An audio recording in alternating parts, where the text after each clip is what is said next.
Welcome to Not the Weekend podcast. I'm Frank Skinner. I'm with Emily Dean, and you know who else I'm with. Well, you would know if Lisa, our producer, had turned up the volume on my jingle panel, which she hasn't. But just imagine that was... Don't do it now. Oh, it's too late now. We've never had to do Don't even come near me. a human-voiced cockerel before. I know. But I like to think of you as a human-voiced cockerel. That's right, yeah. I mean, next week, instead of the jingle where it goes, we could just have me going, the cockerel. Well, I'm happy to try that.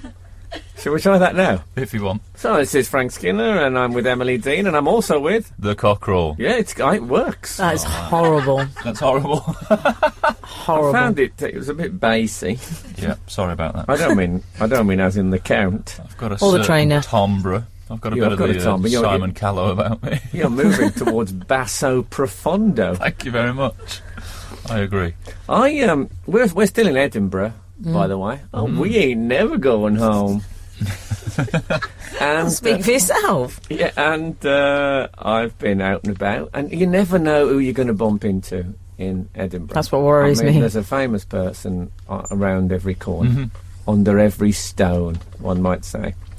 And I was in a very fine fish restaurant at the at Leith, the seasidey part of Edinburgh. I took a cab, and who was at an adjoining table but Paul Merton. Oh. Loud floral shirt, didn't mention it. And it's a bit of a tricky thing when you see, I don't know if you find this, but if you see someone in a restaurant you know, especially if there's status involved, it's who gets up and goes over to the other person's table is quite a big thing. Now I'm happy to pay homage to a top comic, but I didn't. For some reason, I didn't get up. He didn't get up, so we waved across the crowded restaurant, and that was it. Right. And I felt a couple of people in there I could see looking. I felt they were a bit disappointed that we didn't have a moment of union. Right. Well, people are going to think there's a Skinner Merton feud now. Yeah, but I mean, basically, I had a mouthful of muscle. And as Simon Callow said to me, you got to get your priorities right. Yeah. So I don't imagine he talks with his mouth full. No. Very well mannered. There's a large plum in there, I think. As well. That's to work. Yes. Got muscle and a plum in there. Where is Dad? He's got all sorts in there. Anyway, let's not go back to Callow. No. That's what his ex-boyfriend said. I don't know. Anyway, people were. It reminded me. I was in a public house in Birmingham once. I think it was called the Old Contemptibles, and it was owned, I think, or at least managed by Paul Henry, who used to play Benny on Crossroads. Oh.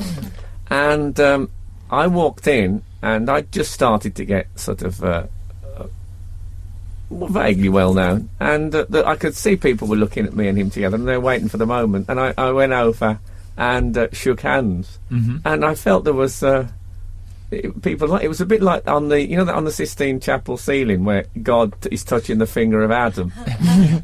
Except it was me and Benny from Crossroads. But in Birmingham, that it's not that dissimilar. And I wonder now, is Paul Merton going to go away and think... Because as he got up, I thought, maybe I'll try and rescue this. And I said, how you doing? All right. He said, I'm just getting a taxi. Oh, did he? That's my last have I got news for you appearance. I think there's probably a shared understanding. I don't think you should overthink that. There's probably a shared understanding of we're both enjoying a bowl of mussels or something, and we know each other. There's an old comedy saying, what happens in a fish restaurant stays in a fish restaurant. They've extended it to touring as well, but it's definitely that's where it began, I think. It was mollusk based originally. And then I went to there's a thing up here called the Free Fringe, which some of you may not know about, and it shows where you don't pay to go in, but at the end the act comes around with like a beer glass or something, and you put in what you think's apt. And I saw a guy called Daniel Simonsen, who's a Norwegian guy, very funny, and Bob Mortimer was at the show. So Bob, We were on. Was he in the audience? He was in the audience. okay. Yeah, sorry, he wasn't on stage. He was sitting. Well, we sat we sat on the same bench, but it was a bench not dissimilar to a vaulting horse.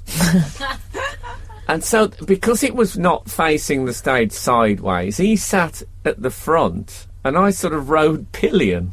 Really? Yeah, I sat behind him, and there wasn't that much room. Was this showing a trendy gastropub or something like that? It was in a basement sort of bar, and my inclination was to hold Bob by the waist. Oh, like you were riding pillion. Yeah, exactly. And but I said to him, "Are you going to straddle or side saddle?" He said, "I'm going to straddle." So I followed suit, but we were quite adjacent because it was a bit. So I actually put my coat between us on the bench, because I thought if we both start rocking with laughter, we could accidentally become conjoined in some way. Anyway, he says to me, "Oh, Frank, what you doing now?" Which had an element of, has your career gone completely down the toilet? I'm not saying that was deliberate. No. But I hope you returned the question. Well, no, I didn't. I didn't, and I didn't want to rattle off. I didn't want to call up my CV on my iPhone. So I said, bits and dabs, and he went, "Oh," as if he'd opened a terrible wound in me. And I thought, I have to try and turn this around. I said, "But I am very happy." And I thought, "Oh God, that sounds really terrible, doesn't it?" And then he said to me, "Do you have kids, Frank?" As if happiness obviously was entwined with it. Well, of course I don't have children. As you know, I was exposed to radiation as a child. He wasn't really. It was an accident. I didn't have children, but I have got spider powers. So I have everything in life. I've got children, it's just that they're hanging in an egg on the wall. Best place for him, in my view. In a sort of a hammock made of my own secretions. So do you feel he was sort of desperately searching around for some meaning to your life? I think he thought, Frank, he's look at him, he's very much not the driver of the side-facing bench. He's very much in the passenger seat, and I haven't seen him on telly for a while, and it's all gone a Once bit wrong. again, right back at you, Bob. I don't think he was on. No, I really like Bob, but I felt he was. I felt he thought it was more awkward than it was, but it was a bit. I wish I'd been a bit more successful, just to oil the wheels of our conversation.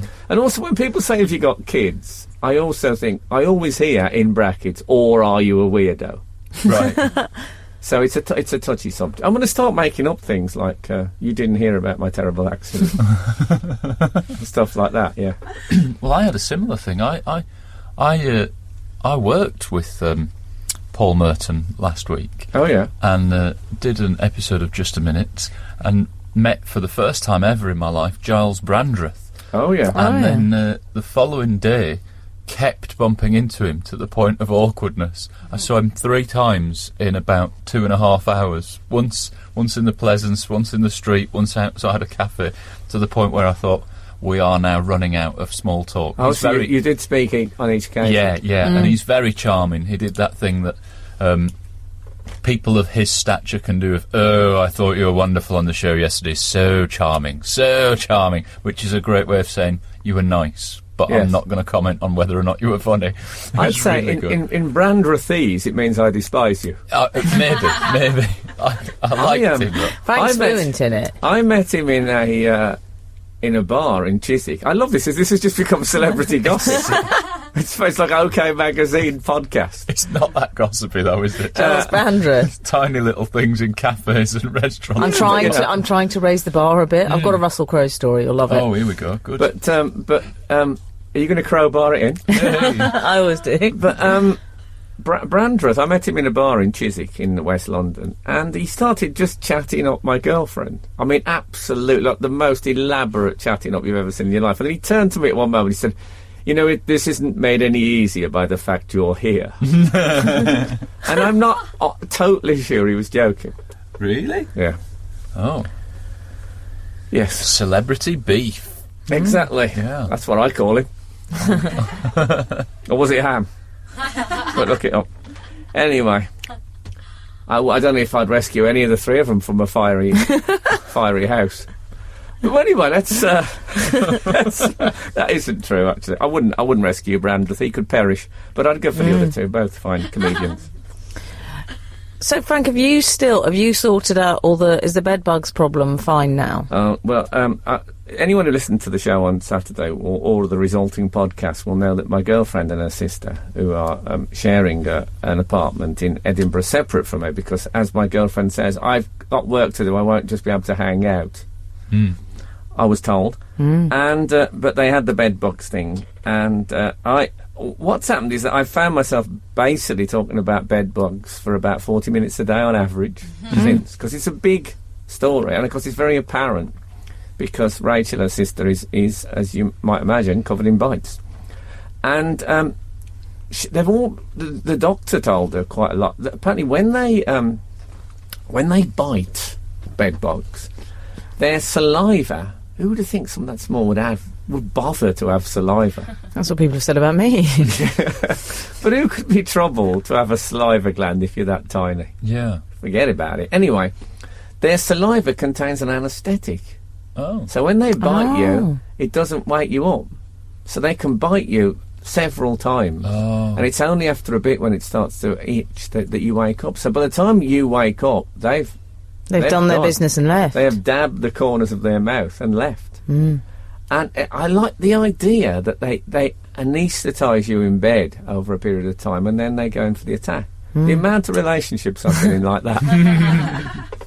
But what about this? I was speaking to a Canadian colleague of mine, and he was saying that in New York, where he used to live, they had a bed bug outbreak at Victoria's Secret, the well-known lingerie store. No. Because people who had bed bug infestations went in, tried on a silky brassiere, and left eggs. Oh, yeah. And before then, they had to close the store. And I love the fact that after all these years, I finally found out exactly what is Victoria's Secret. I thought it would be a sensual and erotic thing. In fact, it's infestation. She's infectious. Yeah, exactly.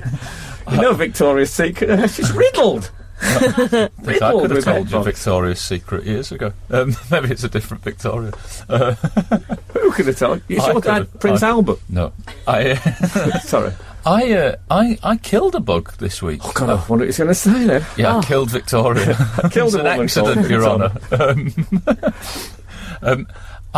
What bug was it? It was probably larger than a bed bug, but a little flyy thing that was coming at me, and it was sort of flying around me.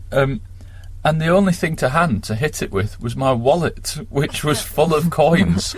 Full of coins? Yeah, I had loads of coins. Have you arrived at the word wallet while searching for the word purse? No, it was my wallet, but full of it. Like the coin section was full to See, I thought bursting. men kept coins in their... isn't that what their pockets are for? Of course. No, I don't, because I perform for an hour each evening as a stand-up comedian of some small repute. But I find jangly coins in the pockets a bit annoying. And we've already established that you were a boxer. I wear a cotton checked Alan boxer. told me that earlier.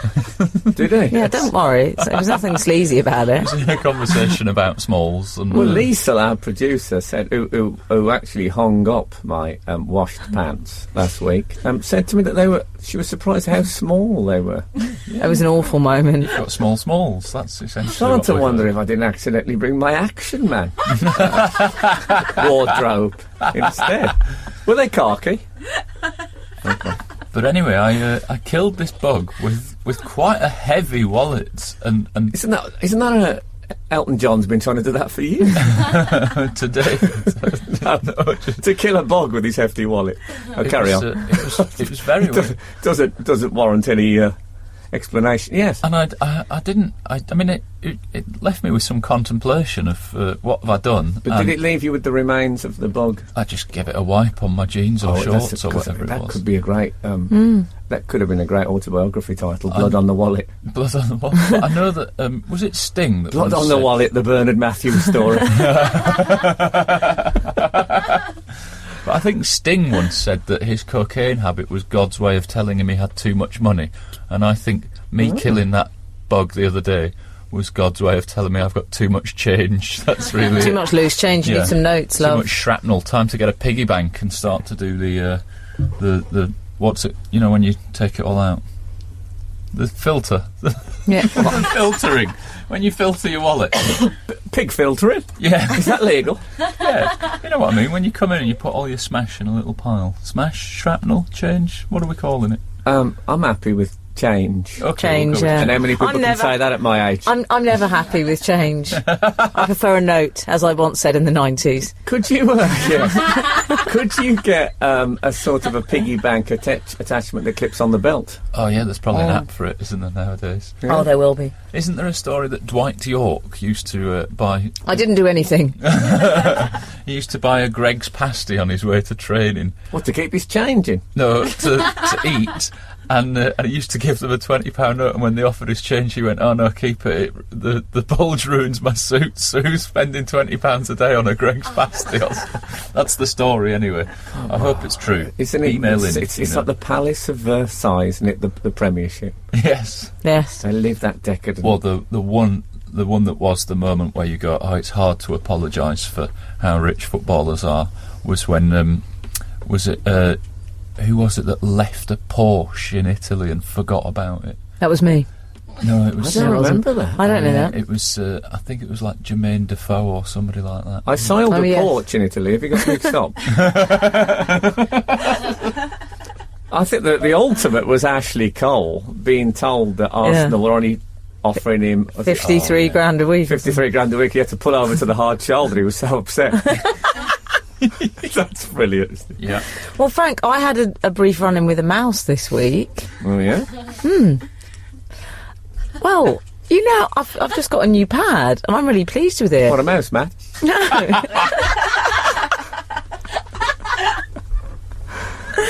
Well, I'm very I know happy. you've just. Yes, yeah, all mod cons, lovely and white everywhere. another invite I'm waiting for. I suppose Bernie I'm Clifton's waiting already been round. I'm waiting for my sofa. I can't have you sitting on the floor or riding pillion with Bob. How Beckettian. So, I went to make myself a cup of tea the other day, and then, I couldn't believe it. I heard a slight squeak. Not mouse in the teapot. No. It's all gone a bit Lewis Carroll at your house. I saw it. You actually heard a I squeak? heard a squeak. I didn't like that it announced its presence by the squeak, and then I saw wasn't it. even sure they did squeak I didn't outside either. of, I thought it was Tom and outside of Jerry. Animations. I heard, Yeah. and then I saw it. I screamed. I jumped on a chair. You didn't jump I on a did. chair. Did you have stripy stockings on? And a frying pan. you know. Thomas? I was never quite sure. Whenever that maid entered the room, they used to play shortening bread. Remember that? Come in. I always used to think, is this all right? I think it was all right. I think it got under the wire. I thought you'd get away with a lot back then. I jumped on the chair. I screamed. You didn't jump I on the did. chair. I Was there an did. elephant on an adjoining platform? What would you do? It was awful. I didn't know what to do. I threw a tea towel at it. It didn't like it. It just wore it as a cloak. It didn't seem that bothered. And then it ran. It scuttled away. Yeah. I noticed my neighbours didn't come to my aid. I'd just like to put that out there. There could have been anything going on down there after I screamed. Oh, right, yeah. Anyway, it ran with the sort of tea towel. It suddenly discarded the tea towel, ran straight into a Chanel handbag, Did it? which I believe it might well still be in there. Because You didn't check the handbag? I can't look in it. I'm going to have to sell the house. I can't go back there. I don't want anything to do with it. I was saying to my friend, I feel like I'm in an abusive relationship. You know, you don't want to come home. Oh, God, I remember that. Yeah. I can horrible. see actual distress in your eyes. I'm really upset I about had it. no idea you were There's frightened of nothing- mice. You kept that quiet. Yeah, of course. There's nothing quite so distressing as having a mouse. We once had Well, I don't know. a mouse infestation. You know, that's quite true. It ate a pineapple. £2. A £2 pineapple. What about the Trimden Grange pit disaster in the Oh, yeah. 1920s? All right, yeah. My dad died when I was 4. That was worse than when we had a mouse. Okay. But now we've got things in perspective. yeah, exactly. We've got perspective again.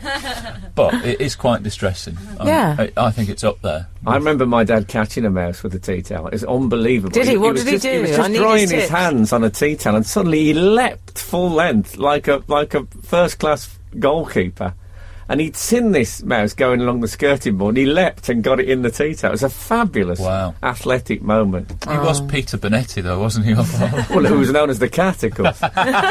He was. Yeah, I know. So he used to bury his own excrement, which isn't acceptable now under FIFA rules. I don't know if you're aware of that. Oh, Frank. Well, talking of football, Frank, we've had an email in during the week from Lee James.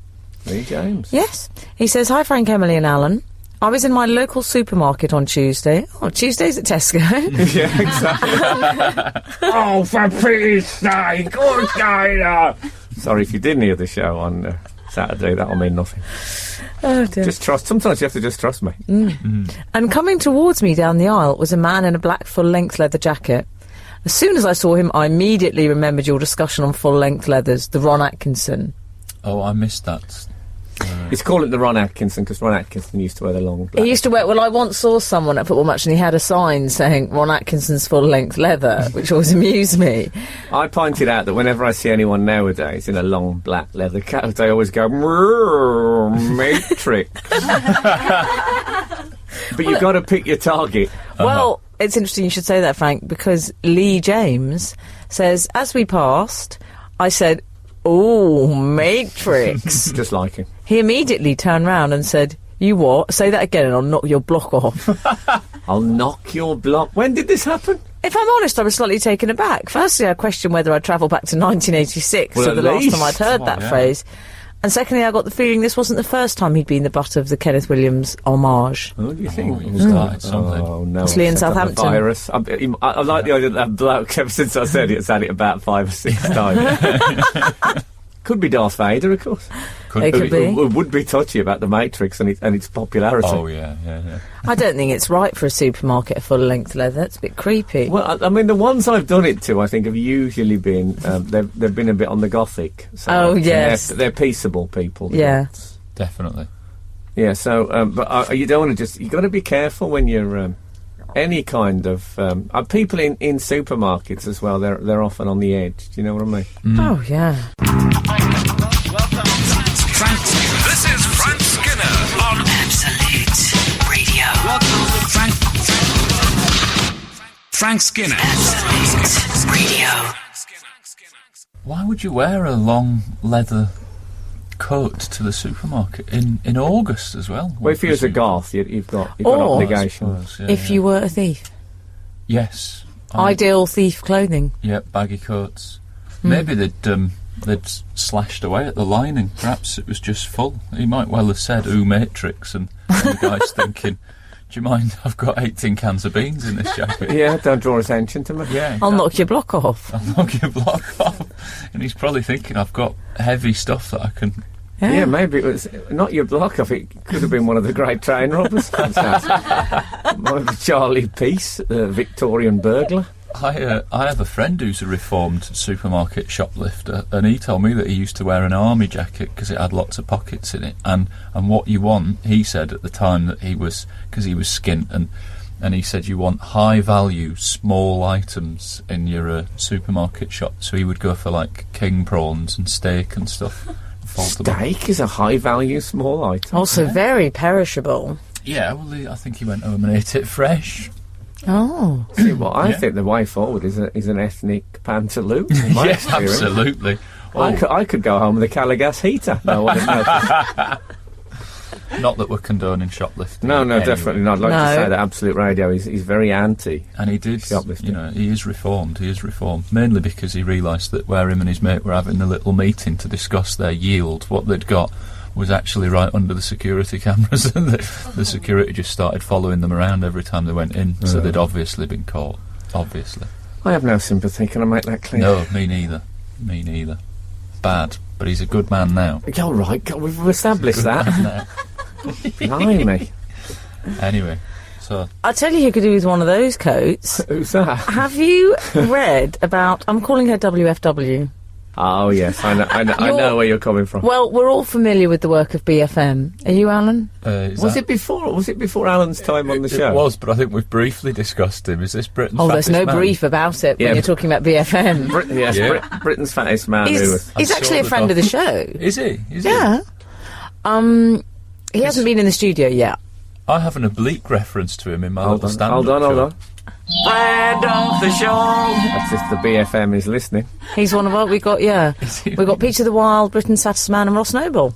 Those are our friends of the show. I can imagine a ghetto blaster just resting under one of his cheek flaps as he listens to this on the road. Well, he might have met his match because WFW... Well, At last, that seesaw he bought will not be wasted. I call her WFW, World's Fattest Woman, but she's more... There should be an IW in parenthesis, in waiting, because this is Suzanne How are you Emmett. spelling that? Oh. Oh, very good. Suzanne Emmon from Arizona. I think the different... correct me if I'm wrong about Yeah. this, but did Britain's Fattest Man, BFM, did he want to be Britain's Fattest Man, No. or did it happen accidentally? You're absolutely right, whereas that's her ambition, She's Suzanne got a Emmon. target, hasn't she, this woman? Yeah. Oh, yeah. What a strange ambition to be the world's fattest woman. Well, she weighs 52 stone, and she's eating 20,000 calories a day because she wants to be 115 stone. Wow. Who doesn't? Yeah. Oh, we've all raised our hands quite quickly. She says the bigger she gets, the more success she has with men. Wow. Really? Mind you, having spent about a couple of weeks in Scotland, there's a few here that might be trying the same thing, I think. Yes. Could give her a run for her money. Been in a couple of Well, I don't know if audiences. they could give it a run for anything. Unless it was down a very steep hill. Well, that's Edinburgh for you. I worry, though, about that. Who on earth would want to get to that kind of... I mean, is she out of her mind? She looks quite a normal... I mean, she doesn't look balmy. And she's got children. Well, except for the strange asterisk thing she's carrying around in front of her. She's got asterisks. Well, no, she just That's looks a a bit... navel. Yeah. Just the folds in a belly button. It looks like a big Oh, asterisk. please. She says she spends 8 hours a day, doesn't she, shopping? No. She only goes to the supermarket once a month. Ah, right. And then she's in there for 8 hours. Wow. She said it's like work. It's like a job. It's hard because Yeah. she doesn't have any woman, sorry. She's not a woman who has any problem filling her trolleys. No, this is true. She says she fills 6 trolleys of food In the once 8 a month. hours. In the Right, 8 yeah. hours. But I don't know about She's you. buying a lot of tins, isn't she? Yeah, but would it take 8 hours to fill 6 trolleys of food? I suppose she's not that mobile. Well, I was going to say, it takes her a long time to get around. I'm similar to her in that I can't go to the supermarket when hungry. And I think that's what she's doing. She's just eating for a month so that she's ready to go to the shops, isn't it? All right. That's- Is that because you spend too much money if you're hungry? No, I just can't concentrate. I end up wanting to eat everything as I'm going round, you know. I think you've probably touched upon a basic state of mind. Though, I think. Yeah. I wonder if she takes snacks with her then. For an 8-hour shop, she must have some snacks on the go. Yeah, I think she has a hog roast on a lead. She eats it like a corn on the cob. Just has a fork in each end. I think she's one of those people that queues up at the till with empty sandwich wrappers because she's eating them whilst going round the supermarket. That's like your friend does that. Yeah, I do that. Well, 2 of the trolleys is just empty case in a rack of tins. Yeah. Sticks a tin opener in with her. Oh, I saw her take a wad of corned beef like a lozenge. Straight out the can. She didn't even pick that white wax off the end. Just went straight Like down. Popeye just squashing cans of spinach. But it's so wrong. But apparently she's very attractive, isn't she? She reckons that it's Yeah, have you seen it? her, Have you seen that picture? well, I mean, she's not my cup of tea. I mean, all I would say is ballet pumps aren't her friend. No. I think she'd be in some killer heels. I think Set off her calves, Callow style. I think her footwear is largely guesswork on her part, isn't it? I think that's something she's going to have to take our word for. Did you put your shoes on in the dark? Did I put my shoes on? Who knows? Oh dear. Oh, but she is. It's the rule again, Frank, that the people who should probably be best advised not to be wearing leggings are always the ones that wear them. Oh, Yeah, I mean that is amazing that she can. I have to say, sometimes when we talked about BFM, I felt a bit guilty because he felt like a man who was trapped in a No, a I cave didn't. of After that weight. documentary, he had a lot of anger. Oh well, fair enough. Yeah. But this is a woman who is. That is her goal. She's doing it on purpose. Yeah. So therefore it's fine to discuss, I think. Yeah, thank God for her. Well, In there are that a lot respect. of men in America that's their sort of thing. Oh, isn't yeah, it? yeah. Yeah. Oh, I've heard about They this. call it supersized big beautiful women. I've seen calendars. Have you? Yeah, with women like that. They've got clothes on and stuff. Elasticated. Yeah. You can imagine. Always. Yeah. You don't want a belt that you have to throw out and hope it comes back. You don't wanna, it's like a bullwhip. You don't want to do that. She'd fill out your living room costume, your MC Hammer She would. pants. She would Your actually. ethnic pants. I think they would be a bit tight on them. What a thought, They'd Danny. probably look like cycling shorts on her, wouldn't they? Oh They look like man, on briefs. this can't be right, can it? I tell you, she's trying to get to 115 stone, isn't she? Yeah. And it says, because I saw the article and it said climb every mountain is her theme for this task. what was it said? She's trying to get to a humongous 115 stone. I was thinking, well, even half of that is humongous, isn't it? That's Yeah. I hate the word humongous. All right, I'd put it up there with squillions. Well, that's what she's spending just on the cake. Surely she can get a sponsorship of some kind. Right. From who? Ben and Jerry, Yeah? maybe, or other ice cream brands are available. Or Tom and Jerry if she's got any stripy tights. I'll tell you what, if there was a mouse in her kitchen, she'd eat it. That's what I need. I need to bring her round. There's probably a nest in her armpit. I wouldn't be surprised. Just living off salt. They're all right with the tomatoes. So, yeah. There's, yeah. I imagine she's got a lot of salt deposits. I bet there's more. There's Mormons living in the hair at the small of her back. Oh, big. Anyway, enough of this. Frank, we've had another email I'd like to read out. This is from Rob Doyle. Okay. Hi, Frank, Emily, and the cockerel. Oh. The cockerel. Yeah. Oh, he's back. I pretended you pressed it. He says, I'm relatively new to the show. Oh, me too. Currently working my way through the backlog of podcasts. Oh, he's got a Bob Mortimer approach to it. The backlog. No, that's all right. Although I'm not an award chaser, so don't worry.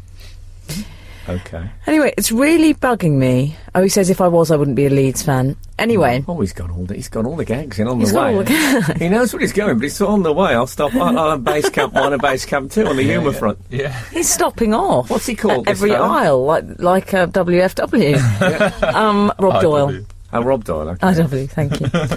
Anyway, it's really bugging me. What is the music you Do you play? think her thighs are rolling in the aisle? Oh.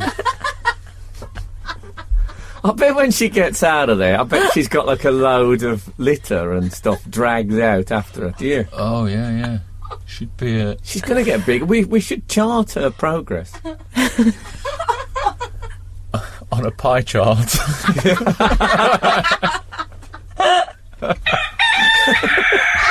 He doth crow. He doth crow.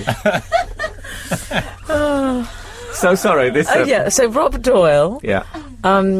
It's really bugging me. What is the music you play when talking about living with your girlfriend's sister? Please put me out of my misery. Ooh, yes. Well, what you're referring to, I believe, is.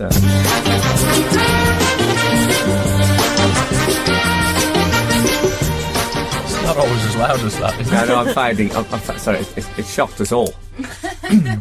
Yes, that is actually the theme from Man About the House. Now, Man About the House, you may recall, was a 70s sitcom with Richard O'Sullivan, in which he shares a house with two girls, Sally Thompson, the ditzy blonde, and Paula Wilcox, who's the one he likes best of all. But it never quite happens. It was what they used to call in those days a will they, won't they Oh, yeah. programme. It's a bit like Frank and Alun living together with Liesl.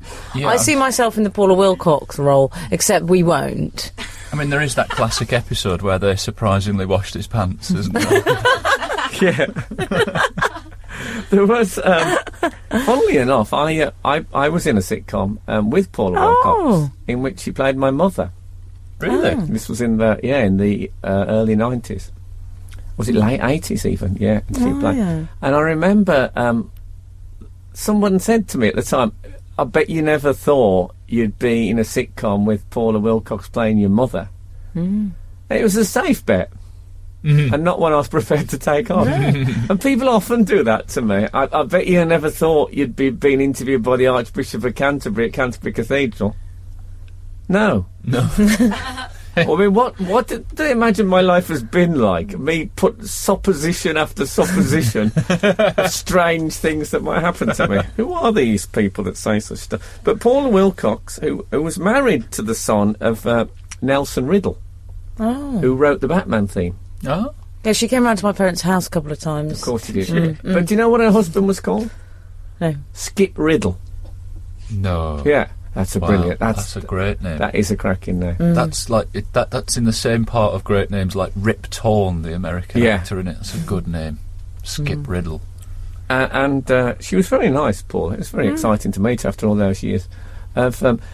I never quite worked out whether she was attractive. She was one of those what the French call jolie laide. What's that mean? I think literally it means pretty ugly. Pretty ugly. But not as in pretty ugly, not using pretty as an intensifying adverb. It's more pretty/ugly. Yeah, exactly. So sometimes they look very beautiful and sometimes not so. Oh, what we call ugly beautiful. Is that what you call ugly beautiful? Yes. Oh, okay. Yeah. And I'm telling you, I could never work out whether she was. But in the flesh, she's lovely. I'm a fan of that sometimes. I think sometimes a big nose can look quite attractive. I agree with that. Yeah. That's true. I like a woman as well who, when she's entering the room, casts a shadow before she arrives. It gives you time to clear stuff away. Get the stuff off the coffee table. Yeah, well, she's coming in. Exactly. Yeah, exactly. Where's that remote? Yeah, so she was. I remember the makeup. I mean, I don't get involved in gossip, but the makeup woman said to me, "She's very nice, Paul." I thought she might be a bit stuck up. You know, she was a big star and all that. She said, "But she's very nice." She said, "I'll tell you something. She wears very expensive underwear." Do you know that's lived with me ever since? At the time, I was new. I didn't really have a concept of such a thing as expensive underwear. Right. I didn't. The idea of buying pants individually. I liked at least a 3-pack. And I did like a 2-pack until that incident at the traffic lights. But, yeah, so every time I see her now, and I always think, I wonder what that ensemble come to. If you're listening, Paul, I can only apologise. This is Frank Skinner on Absolute Radio.